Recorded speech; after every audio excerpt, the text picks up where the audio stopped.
Umingay ang usap-usapan sa showbiz matapos mapag-usapan ang posibilidad na si Pokwang ang maging pansamantalang host sa It's Showtime. Kung sakaling magkaroon ng maikling pahinga ang ilang main host ng programa. Bagamat wala pang opisyal na kumpirmasyon mula sa ABS-CBN. Agad itong pinagfiestahan ng fans online dahil sa kilalang husay ni Pokwang bilang komedyante at host.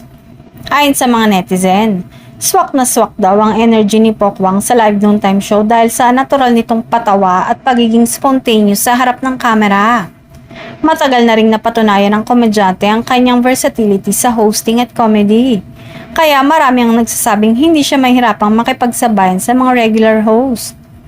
Mas lalong uminit ang diskusyon ng isama ng fans ang idea ng tambalan nila ni Kim Chiu. Ayon sa mga komentarista online. Bagay na bagay daw ang Kimi at Pokwang tandem dahil sa contrast ng personalities.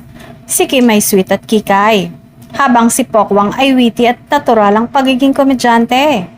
Para sa ilan, kung magkakatotoo ang hosting tandem na ito, posibleng maghatid dito ng bagong flavor sa It's Showtime, lalo na sa mga segment na kailangan ng quick humor at audience engagement.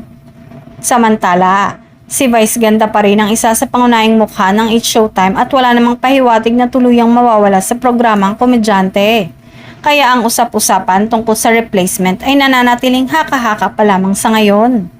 Sa kabila nito, hindi maikakaila na excited ang fans sa konsepto ng bagong kombinasyon ng host. Kung sakaling mabigyan ng pagkakataon, marami ang naniniwalang pwedeng magbukas ito ng panibagong kulay sa noontime show at maghatid ng mas marami pang tawanan sa madlang people.